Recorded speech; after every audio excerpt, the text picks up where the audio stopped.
Have you ever wondered how that thing you ordered online just magically shows up at your door, sometimes in less than a day? Or how your grocery store always, and I mean always, has your favorite ice cream in stock? Well, it's not magic. Not at all. It's this hidden world of logistics, a secret science of getting stuff from point A to point B. And to understand it, we're going to start small, like really small. So, let me introduce you to Wanda. Wanda runs a fantastic company called Salty Pawz, where she bakes these amazing, all-natural dog treats. Her business is blowing up, which is great. But her process? Well, let's just say her process is about to hit a major wall.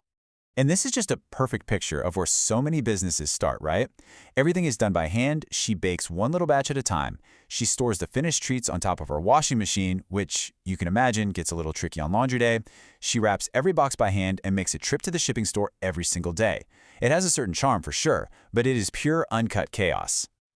So here's the big question. How does Wanda go from this kitchen table operation to a real, scalable business that doesn't completely take over her life? Well, the answer is in understanding the very same systems that move billions of products around the globe every day. Her problems are just a miniature version of theirs. So, to start solving Wanda's problem, we've got to understand the basic journey that all stuff takes. It's all about the flow. Think of this like a map for literally any product ever made. Over on the left, you've got upstream. That's where the raw materials and suppliers live. And way over on the right, that's downstream. That's you, the customer. Everything physically moves along this chain, but it's not just the product itself that's on the move. It really all boils down to three key things happening at once. First, the actual goods, the stuff, flows downstream to the customer. Pretty simple. Second, the money flows upstream. You pay the store pays the distributor pays the manufacturer, all the way back up the chain.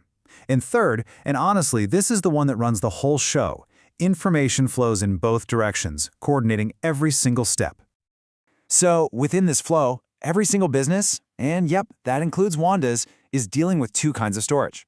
You've got inbound storage for all the raw materials, that's Wanda's flour and bison meat, and then you have outbound storage for the finished goods, her bagged treats that are ready to go.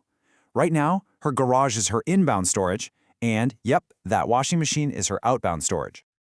All right, so let's zoom out from the washing machine, way, way out, and look at the absolute heart of modern logistics, the warehouse. This is where storage evolves from a home appliance into a massive, organized system of systems. Okay, remember this? This is ground zero for Wanda's storage system. Just hold that picture in your head for a second. And then there's this, a completely different approach. We're talking about an entire ecosystem, practically a city designed for one single purpose, the hyper-efficient storage and movement of goods. The scale is just mind-boggling.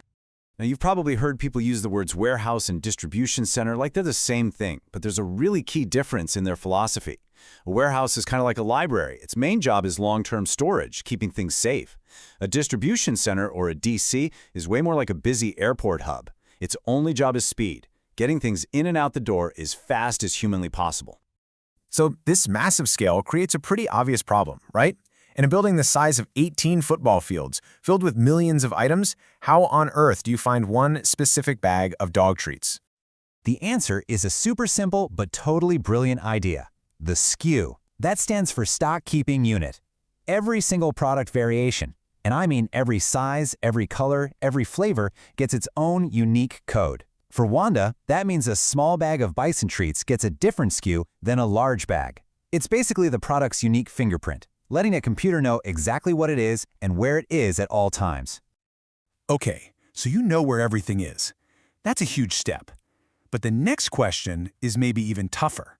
How much of everything should you even have in the first place? This is the art of prediction. And man, getting this prediction wrong is so costly. Nintendo famously couldn't make enough Wiis to meet the insane demand at launch. IBM totally underestimated how popular its ThinkPad laptop would be. And here's a crazy story.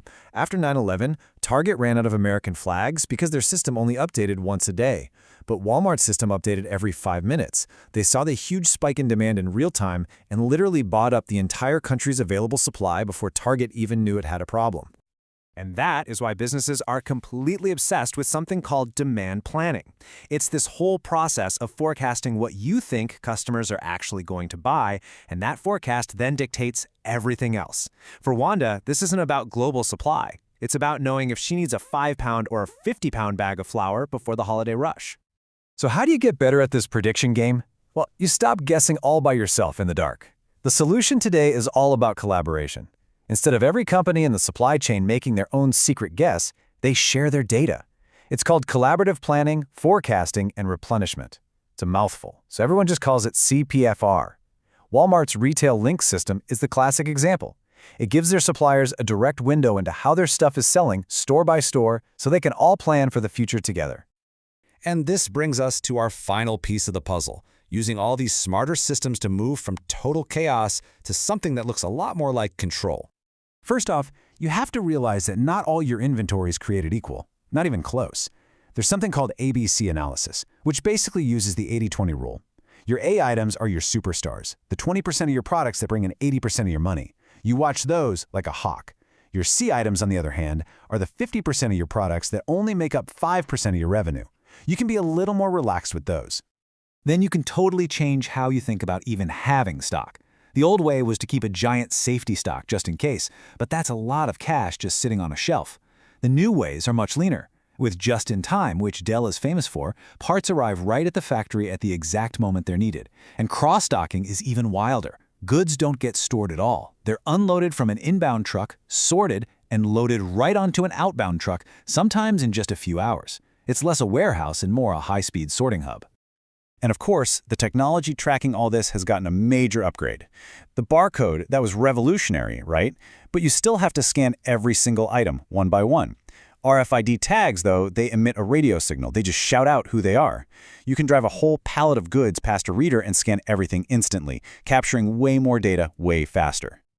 Okay, so after all this talk about massive systems and global supply chains and RFID tags, let's bring it all the way back to Wanda. Because this stuff, it isn't just abstract theory for giant corporations.